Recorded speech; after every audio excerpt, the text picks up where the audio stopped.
Have you ever led a meeting in English and felt like you were translating in your head while trying to manage the room? You understand the strategy, you know the agenda, but your authority feels weaker than it should.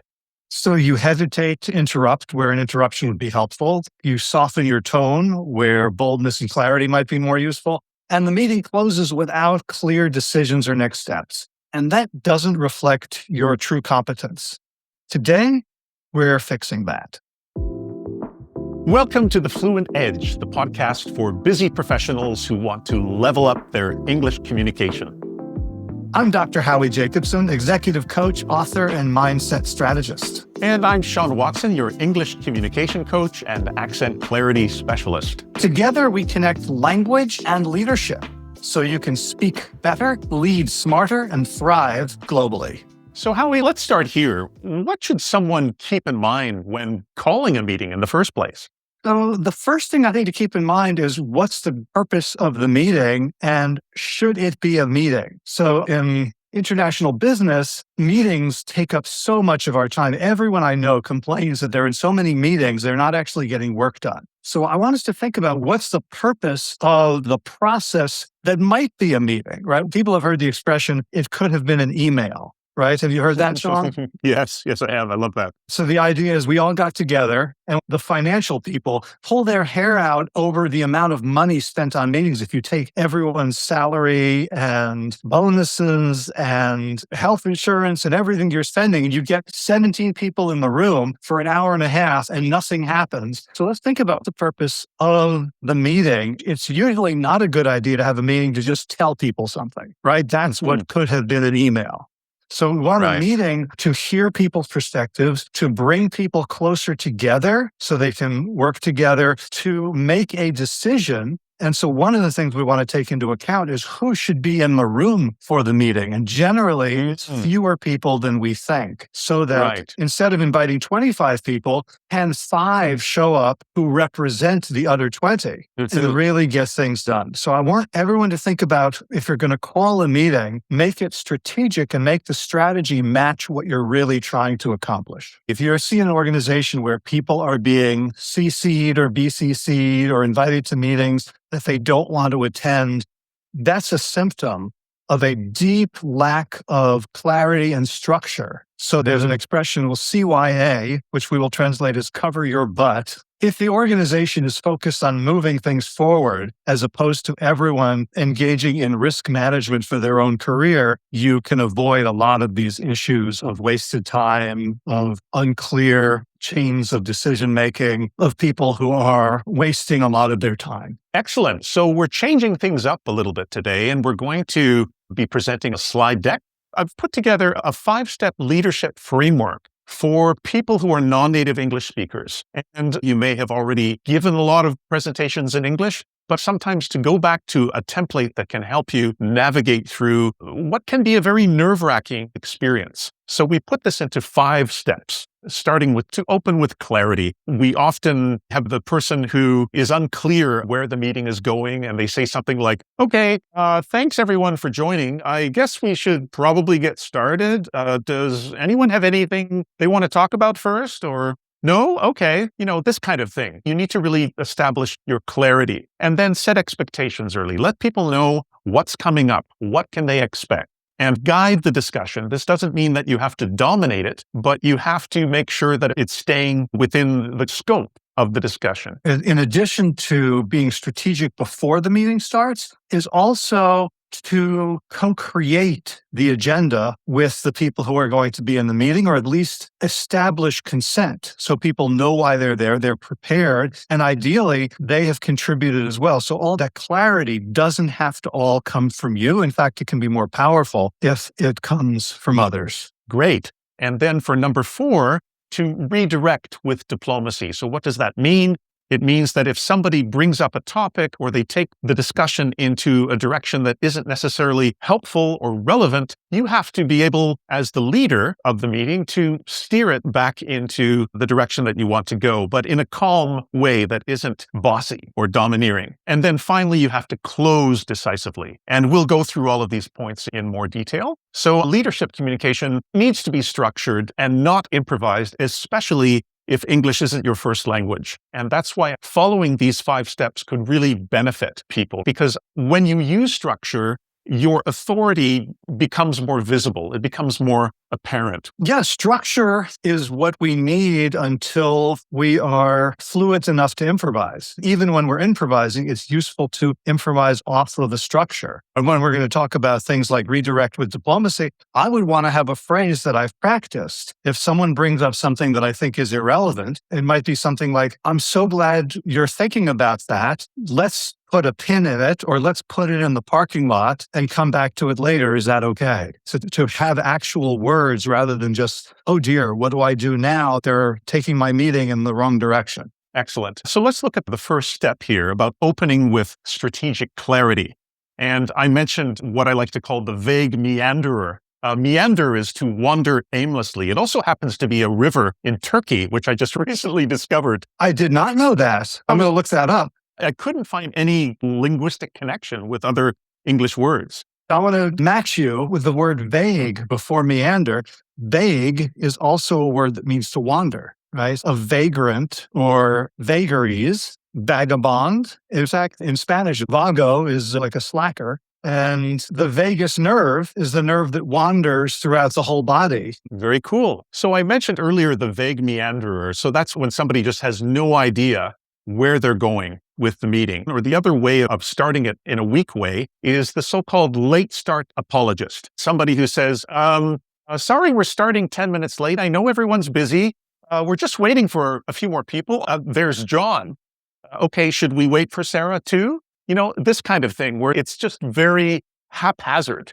Yeah, well, it punishes people for showing up on time. And as you said, it sets an energy that is both boring and frantic at the same time, because everyone knows now we have to rush through a process that we're not giving it the time that it deserved, because everyone will have to go at the end to their next meeting. The way to solve this, you don't have to make people bad or wrong. Like things happen. Someone's always going to be late for some good reason. You start the meeting on time. You acknowledge and welcome people. You don't make them feel bad if they come in late. You make it up to them to catch up and to participate. And you set expectations, because human nature being what it is, if you allow people to come in late and there are no consequences, they will come in late. If you're not on time, you don't come in. You're not blaming anyone. You're saying this is just our rule. 99% of the time, that will take care of the lateness, because there's real teeth to the rule. So we're really talking about making sure we understand the purpose of the meeting. What is the goal? What is the outcome that we're looking for? And how do we get there?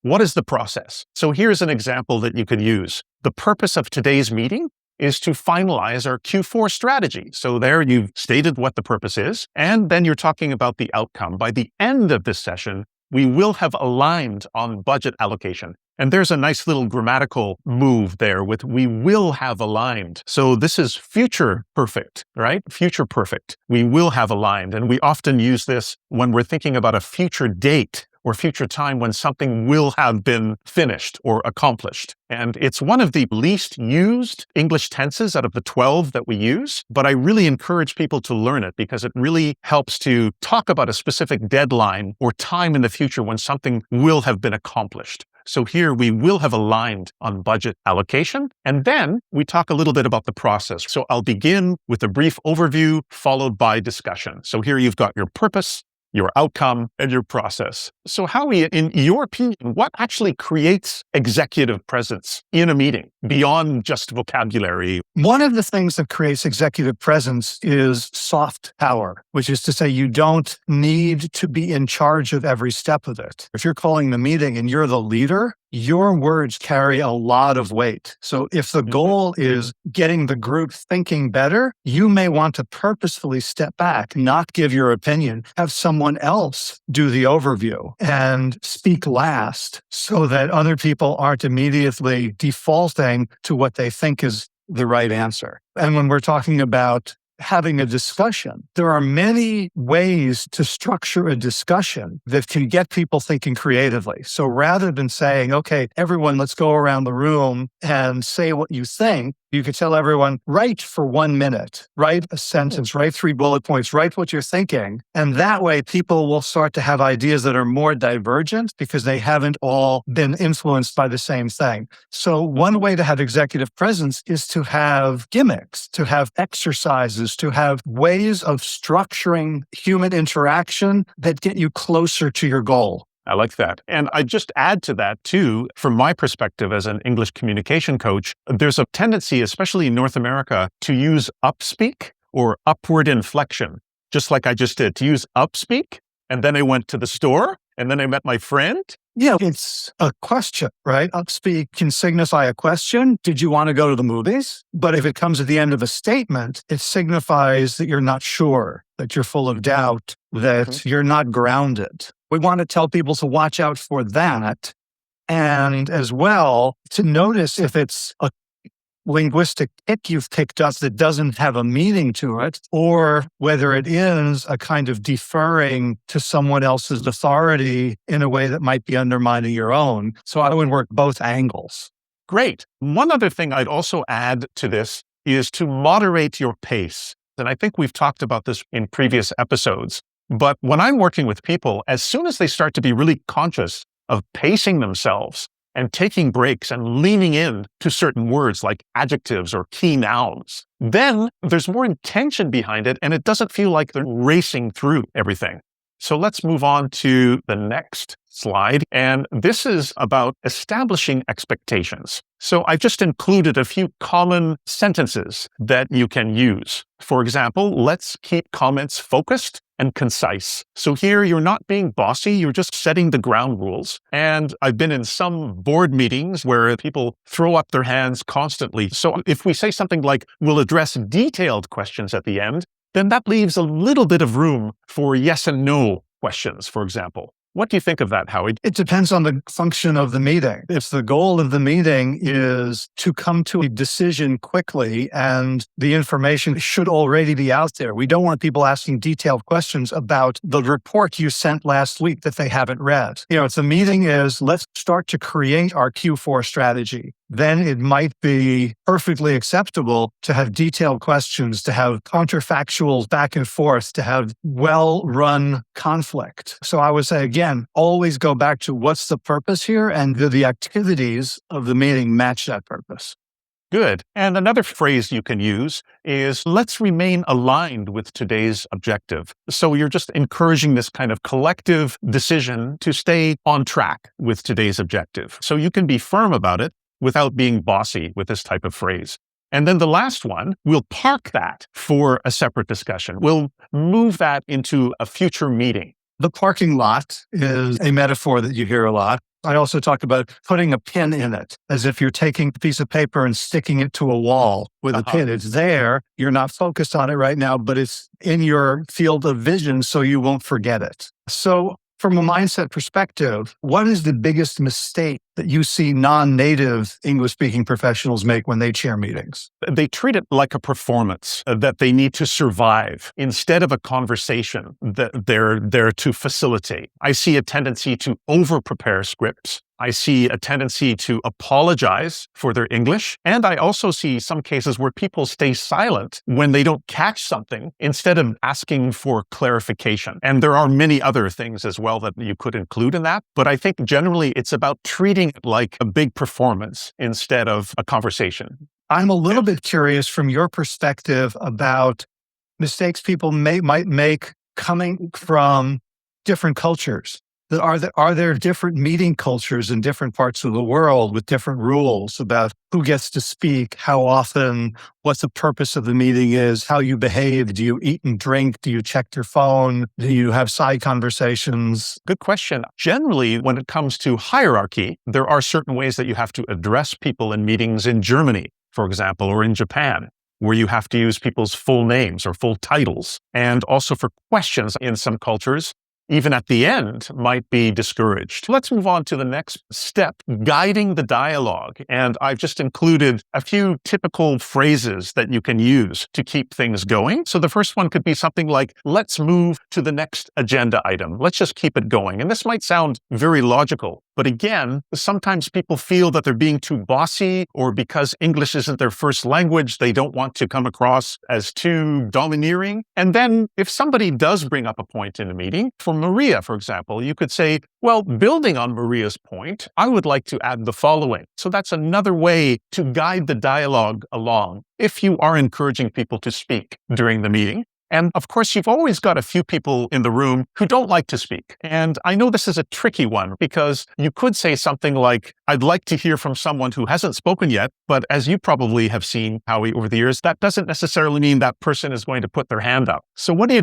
Do you simply put somebody on the spot and just say, okay, Julio, can you give us your opinion? What would you say to that, Howie? I would say here is where leadership is a question of knowing your team. So Julio might be the best spreadsheet analyst that you have, who goes off and does all sorts of research and collates things, but is uncomfortable speaking off the cuff and would rather read something. Or Julio might be someone who is great one-on-one and nervous in groups. And so you can get the benefit of Julio's brilliance by having Julio partner up with someone who then expresses, Julio and I have been working on this, and here's what we've come up with. Here's where we differ a little bit. And so knowing the strengths of the people on your team, because there are people on your team who are going to have very different neurologies. And rather than taking a chance and putting people on the spot in areas where they can perceive that they're failing, know them well enough, talk to them, find out their preferences, create a way for them to succeed. I'll tell you a quick story that I just heard, a music story. So I hope you like it. I'm going to hum a couple of bars and you tell me what piece this is. Do do do do do do do do do do do do do do do do do do.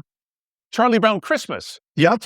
Charlie Brown Christmas. So the pianist who played that is named Vince Guaraldi. He was famous for having the smallest, stubbiest little fingers. People would watch him. They could not believe he could play the piano. He could not reach an octave with his fingers. So his left hand, instead of playing octave chords, was this sort of hypnotic chase. Really? His right hand was playing thirds and sixths. And if he did do larger jumps than that, it would be syncopated because he couldn't play the notes at the same time. So how I'm thinking about this now is he had some tremendous constraints. He also couldn't read music. He also had no formal training. All of this could have made him fail as a musician, but all these constraints made him be he could have been a bad version of Oscar Peterson or another jazz pianist, but instead he was uniquely himself. So when you have people that you're leading on your team, their constraints aren't necessarily performance improvement goals. When they could be doing something else, when they could be sharing with somebody else, when they could be writing a report and offering information that way, rather than trying to pigeonhole everyone into whatever form of communication you are most comfortable with. But I had no idea that Vince had stubby fingers and that he was able to rise to the occasion and create such beautiful, memorable music. I mean, that was 50 years ago?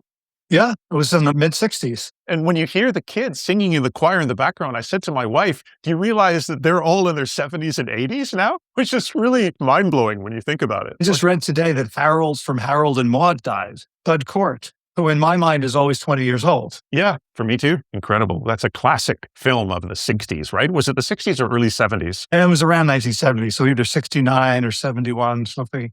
Right. Like and that also featured the music of Cat Stevens, who later became Yusuf Islam. I was a huge Cat Stevens fan when I was younger. And I remember the first time I saw that film, I didn't realize that he was on the soundtrack. And I just thought, wow, this is so great. Yes. Back to meetings. So when a meeting goes off track, Howie, what separates reactive leaders from composed leaders? Well, a reactive leader might panic and look out of control or scared or roll over. A reactive leader might also clamp down and become abusive and bossy. I would say a composed leader notices their own neurology and is receptive to what's going on. There are times when a leader might say, hey, listen, we are on a different track than the goal of this meeting. I'd like to take a pulse of the room. Is this more important? Or I'm going to make an executive decision here. There's a lot of energy around this. And as the person in charge of this deliverable, I'm making an executive decision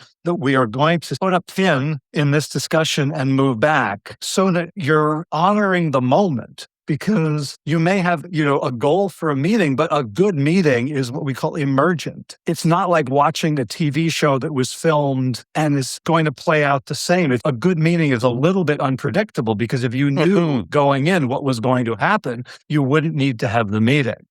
So composed leaders are present with themselves and with other people and with the work. I love that. Let's move on to step 4 here, to redirect with diplomacy. So again, this is the idea of calmly and efficiently making sure that you're steering the meeting in the direction that you want to go. We often talk about acknowledging what somebody says, but then to maybe refocus and try to contain the situation. So here, for example, somebody says something and you could say, that's an important consideration. Let's return to pricing for now and schedule a dedicated session on branding. For me, that tells me that I'm still validating what the person is saying, and I'm suggesting a special focus be given to their question at a later date.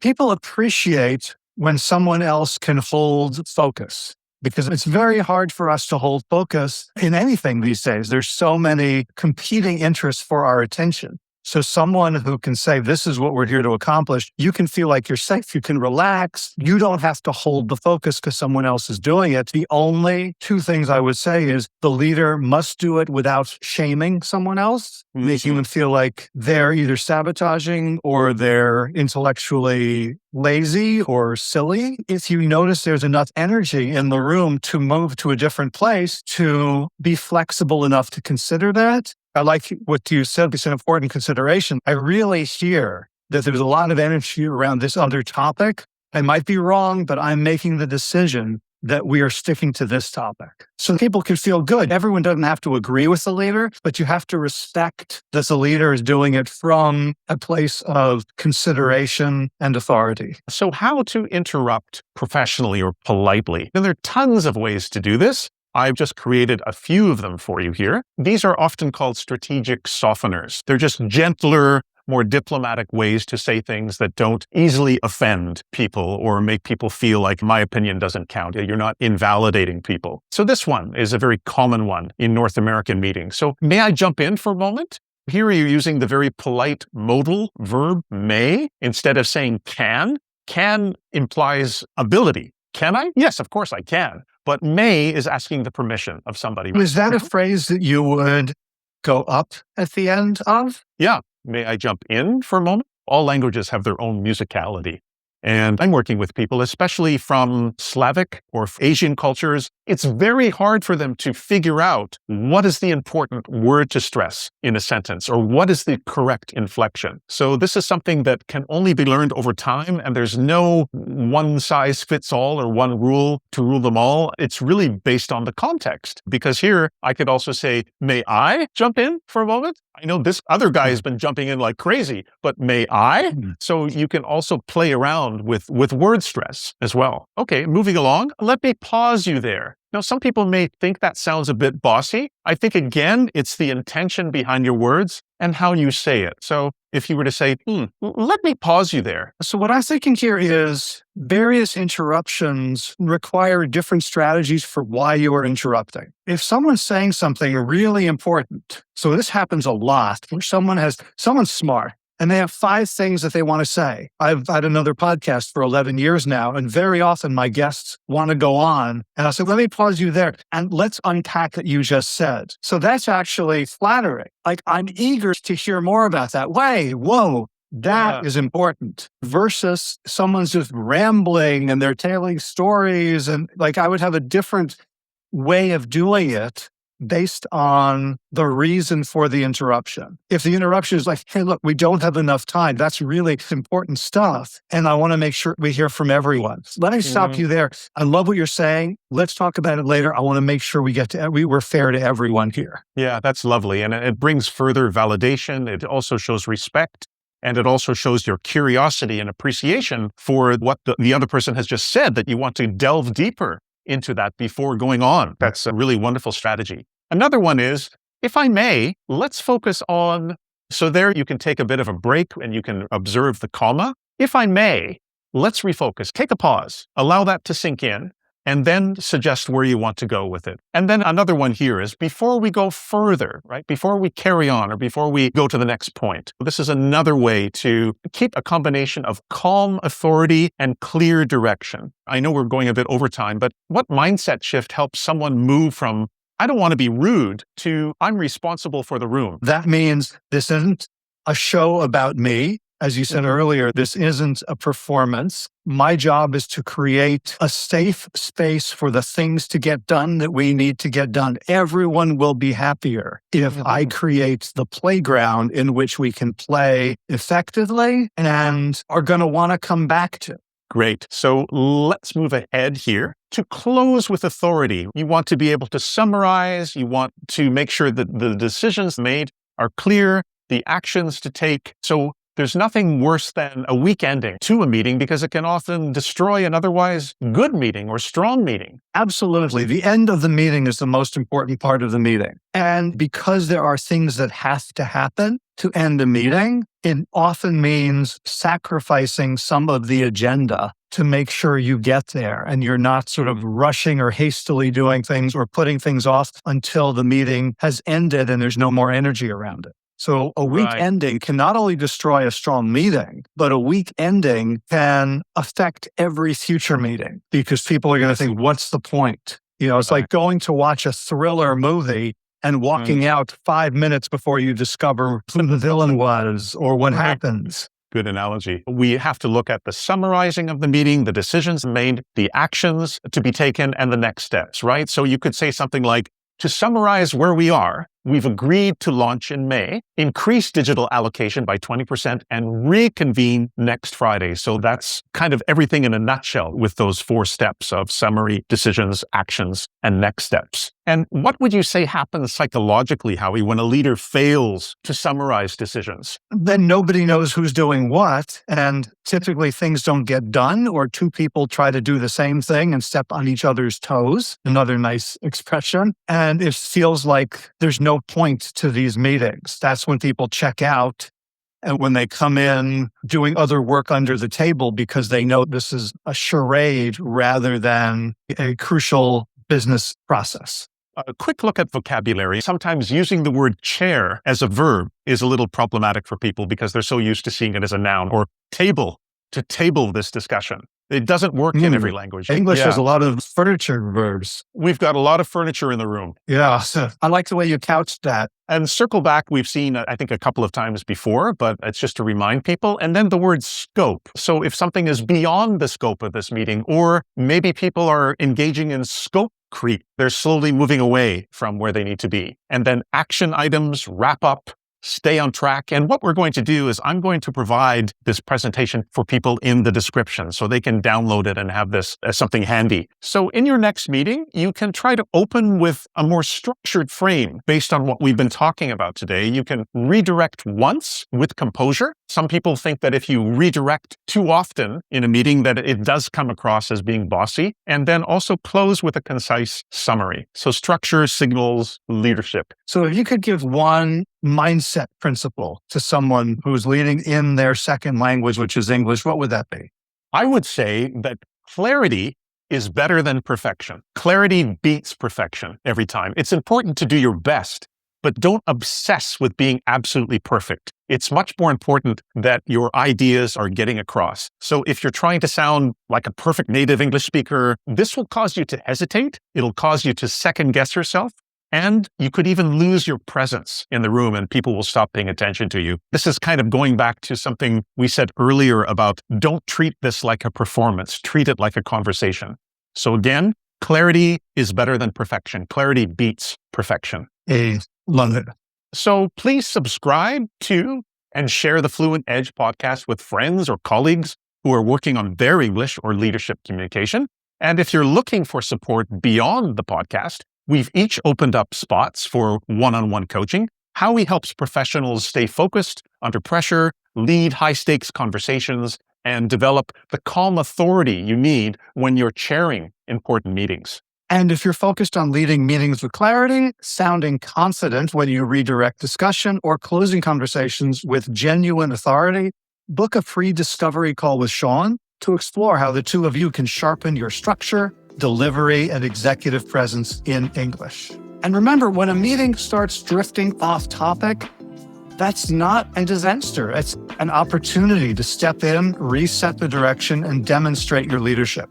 As Sean just said, clarity beats perfection every time. And also remember, the strongest leader in the room isn't the one speaking the most. It's the one guiding the structure. So stay clear, stay calm, and keep your meetings on track. Thanks for listening, and we'll see you next time.